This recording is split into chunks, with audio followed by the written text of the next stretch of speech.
बिस्मिल्लाहिर्रहमानिर्रहीम। First year student अस्सलाम वालेकुम। एक्सरसाइज हमने 12.2 इससे पहले बात की थी हमने, तो 12.3 की एक्सरसाइज की हम बात कर रहे हैं। इसमें ये क्वेश्चंस हमें वर्ड प्रॉब्लम के दे रखे हैं। जो भी बात अगर क्लियर नहीं होगी, इसमें दो हमारे पास बातें आती हैं। एक तो एंगल ऑफ एलिवेशन कहलाता है, एक एंगल ऑफ डिप्रेशन कहलाता है। एलिवेशन ये होता है कि आप अपनी आंखों का सामने रखे ऊपर की जानब देखें, अपने सर को ना हिलाएं, तो उससे ऊपर वाला जो एंगल बन रहा हो, यानी ये वाला एंगल ऊपर की जानब बन रहा हो, यहाँ से आप यहाँ पे ये आपकी आंखें हैं तो आप ऊपर की जानब देख रहे हैं, तो ये वाला एंगल ऑफ एलिवेशन कराएगा। हाँ, अगर आप नीचे की जानब, यहाँ से आप नीचे की जानब देख रहे हैं, तो ये वाला एंगल ऑफ डिप्रेशन बनाता है। तो ये दो बातें इंपॉर्टेंट है, ये डेफिनेशन भी आ सकती है। Angle of elevation, angle of depression किसे कहते हैं, तो इसे आप समझिएगा। यहाँ पर हमारे पास क्वेश्चन नंबर 1 दे रखा है। हमें कहा गया कि वर्टिकल पोल हमारे पास है 8 मीटर हाई, उसकी हाइट है, और लेंथ ऑफ इट शेडो, ये जो इसकी ये पोल है, इसका जो शेडो बनता है, जो साया बनता है, वो 6 मीटर है।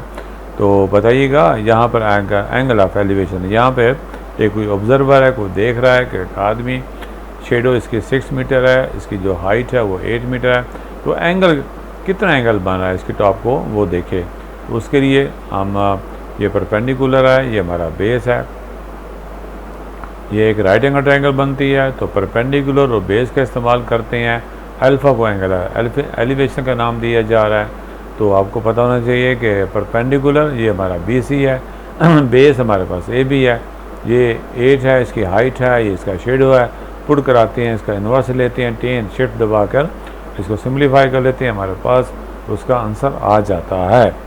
क्वेश्चन नंबर 2 है। इसमें एक आदमी 18 डेसीमीटर उसकी हाइट है।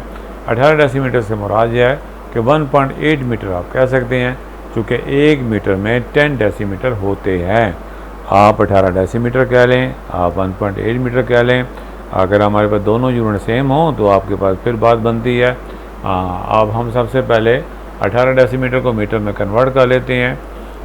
ये A से E और B से D हमारे पास ये इसकी लेंथ है, हाइट है उसकी आदमी की 1.8, और आदमी जो है अपने सामने एक दरख्त है जो कि 12 मीटर इससे दूर है, उसकी टॉप को देख रहा है, उसकी टॉप को देख रहा है एंगल 32 डिग्री के साथ। और हमें कहा गया है कि दरख्त की हाइट कितनी, टोटल हाइट कितनी है। एक ऑब्जर्वर है, एक आदमी है, उसकी जो हाइट है अपनी वो 18 डेसीमीटर यानी 1.8 मीटर हम कह देंगे। उसके सामने दरख्त है और दरख्त की हाइट बतानी है, जो कि एंगल ऑफ एलिवेशन 32 डिग्री से दरख्त की हाइट को देख रहा है। तो हमने डाटा लिख लेंगे।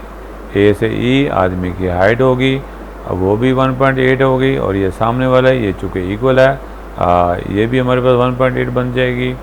और ये डिस्टेंस है A से B या E से D, एक ही बात है, 12 मीटर जो वो दूर है दरख्त उससे।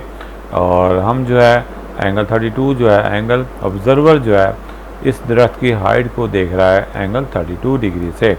हमें जस्ट ये B से C की हाइट चाहिए है। जब ये हाइट मालूम हो जाएगी, हम इसमें ऐड कर देंगे, टोटल दरख्त की हाइट आ जाएगी। तो हम इसके लिए हम इस राइट एंगल ट्रायंगल में 10 का इस्तेमाल करेंगे। 10 32 perpendicular over base, perpendicular BC है, बेस हमारा AB है, और हमने 10 32 हम क्रॉस मल्टीप्लाई कर देंगे, और हमारे पास हम AB भी मालूम है, और 10 32 कैलकुलेटर से देख लेंगे, BC की वैल्यू आ गई। तो दरख्त की हाइट हम बता सकते हैं, ये आदमी की हाइट, ये अभी हमने मालूम किया, टोटल जो है वो दरख्त की हाइट आ जाएगी। क्वेश्चन नंबर 3 पे जा रहे हैं।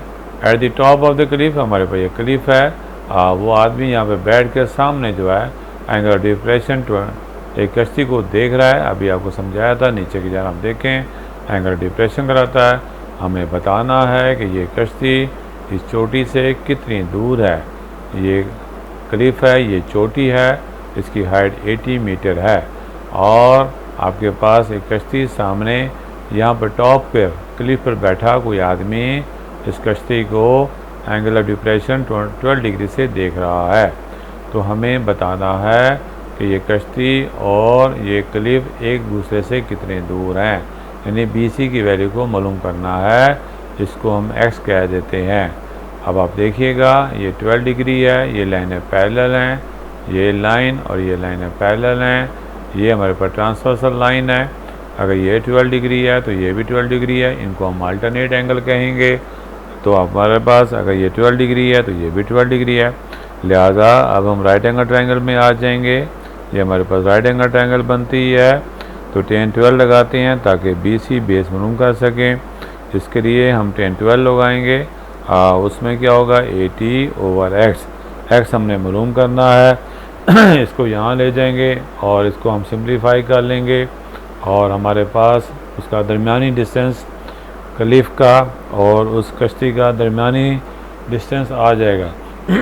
सॉरी, क्वेश्चन नंबर 4 हमें दे रखा है। लेटर है हमारे पास, हमें बताया गया है कि ladder leaning against a vertical wall makes an angle 24 degree with the ground और its foot is 5 metre from the wall, find its length.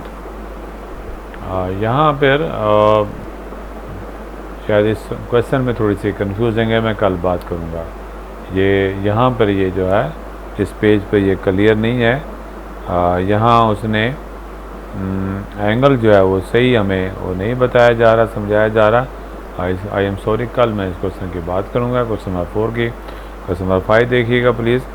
एक पतंग है, काइट है, जो कि उसकी हाइट जो है, आदमी ये उड़ाने वाला है पतंग को, और पतंग उसकी यहाँ है, उसकी हाइट इसके नीचे आके उसकी हाइट को कहेंगे।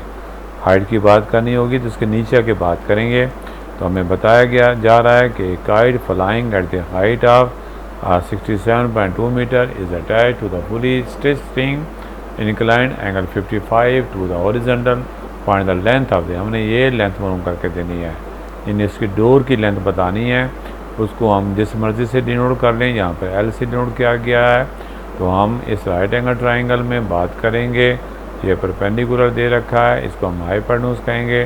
तो परपेंडिकुलर और हाइपोटेन्यूज के दरमियान में रेशो को साइन कहते हैं। Sine 55 is equal to perpendicular over hypotenuse. तो हम मैथमेटिकली ऐसे लिख लेंगे, ये यहाँ इसको नीचे डिवाइड कर देते हैं और सिंप्लीफाई करेंगे, हमारा आंसर आ जाता है। क्वेश्चन नंबर 6 देखा है, angle between the ground and the sun हमें 30 डिग्री। ये आदमी यहाँ पर और ये इसका आपके पास फ्लैग पोल हमारे पास, और यहाँ पर सूरज, इसके दरमियान में आपके पास एंगल 30 डिग्री दे रखा है, और इसका जो शेडो है वो 40 मीटर है। ये हमारे पास फ्लैग पोल है और ये ऑब्जर्व इसकी फ्लैग पोल से टॉप को देख रहा है, यहाँ पर सूरज है चमक रहा है। तो इसके दरमियान में एंगल 30 डिग्री ये भी दे रखा है, और इनके दरमियान डिस्टेंस 40 ये भी दे रखा है। हमने टॉप ऑफ द फ्लैग बताना है, तो फिर हमें परपेंडिकुलर यानी H इसका नाम है, अपनी तरफ से रख देते हैं, यानी BC मालूम कर लेते हैं। तो आ जाएगा 10 30 परपेंडिकुलर ओवर बेस H और 40।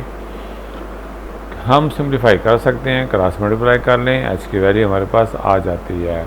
तो आज का लास्ट क्वेश्चन करते हैं जी। हमारे पास एक प्लेन है और वहाँ पर आपके पास 6000 मीटर और वो दूर है, इसके नीचे आकर जो देखने वाला है उसका इसका दरमियानी जो डिस्टेंस है 6000 हमें दे रखा है, और हमें बताया गया है कि आपके पास 27 डिग्री से वो देख रहा है। Find the height of the plane, उसकी हमने हाइट बतानी है, प्लेन की हाइट कितनी है। तो आपके सामने सिंपल सी बात है, इसके लिए भी हम टेन का इस्तेमाल करेंगे। 10 27 डिग्री ये परपेंडिकुलर ओवर बेस। तो हमें H बताना है। H के लिए हम क्या करेंगे जी, क्रॉस मल्टीप्लाई करवाया और ये हमारे पास हाइट आ जाती है। ये 80 मीटर लिखा हुआ ये मिस्टेक है, यहाँ पर ये सही नहीं है, दोबारा सुन लीजिएगा। प्लेन फ्लाइंग डायरेक्टली अबव है, हाइट अबव है ओ 6000 metre away from antiaircraft. Observe the gun at angle of, एक ऑब्जर्वर है यहाँ पे बैठ के उसको देख रहा है, उसकी हाइट ऑफ द प्लेन हमने मालूम करके देनी है। तो ये डिस्टेंस हमें बताया जा रहा है, एंगल भी बताया जा रहा है। तो इतनी सी बात हमने करनी है। कल इंशाल्लाह क्वेश्चन नंबर 4 भी रहता है, इसका अगले क्वेश्चन भी करेंगे। Thanks so much.